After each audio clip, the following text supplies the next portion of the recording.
In 1981, MTV marked the birth of the Music Television Network. This was the first 24-hour channel of music, which greatly impacted youth culture through its live music, visuals, and reality television shows. Various other networks have emerged since then, following its path of influence. When you hear the words music television, the first thing to come to mind is music. Nowadays, it seems like MTV, VH1, and other music television stations have drifted into content that seems to have little to do with music at all. As curious researchers, we wondered what the effect of this branching of content was. Our research question was, for all music television stations, what is the relationship between content and media presence? We came up with 10 hypotheses, each saying that the use of music or non-music content would predict the amount of likes, shares, tweets, or favorites respectively. We also measured total count of feedback, which was shares and likes combined, our tweets and favorites combined, depending on the site we were coding for. We had to define our units of analysis, such as tweets and likes, as well as define music content and non-music content. We defined subcategories like artist information and reality TV, and soon began to do our intercoder reliability. While taking data, we looked at MTV, VH1, BET, CMT, and Fuse's Facebook and Twitter pages.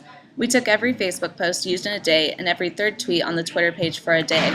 We found out soon that some network posts were distinctly in one category, but there are frequent cases where they weren't clean cut. For this Fuse tweet, an artist EP is mentioned and an artist interview is posted. This example was clearly music content.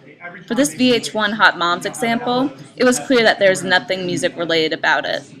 For this MTV example, there was a posted picture of a presumably naked Miley Cyrus talking about a movement. At first glance, a coder may think that this is non-music content. After digging for more information, coders realized that the movement was a documentary about Miley Cyrus's career, making it music content. For this BET example, a musician is mentioned. Since his personal life doesn't really have anything to do with music, this was coded as non-music content and celebrity gossip. CMT threw us a curveball and posted a poll. Since this poll was concerning music, but didn't distinctly fit into a subcategory, we coded this poll as music other. After coding for what seemed like forever, we finally found 1,000 cases and could run our data through the JUMP program. After testing all of our hypotheses, most of the data seemed to be non-significant, and we could not reject the null hypotheses.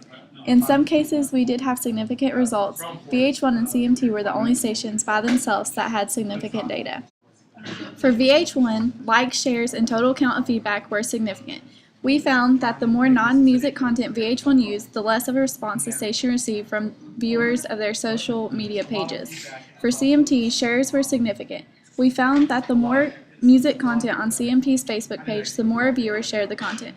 For all the stations combined, there were significant data for likes, shares, and total count of feedback. For likes and total count of feedback, we found that having a variety of music and non-music content on the social media posts created a larger viewer response than having content that was heavily non-music. Unlike the results for total count of feedback and likes, the shares showed that having a variety of music and non-music content created a larger response than having just music or non-music content alone. Though many of our hypotheses turned out to be non-significant, the significant findings had major implications for the music television pages. Our findings for VH1 show that viewers do not enjoy being bombarded with non-music content alone. VH1 could use our data and post more music-relevant content and get a larger viewer response.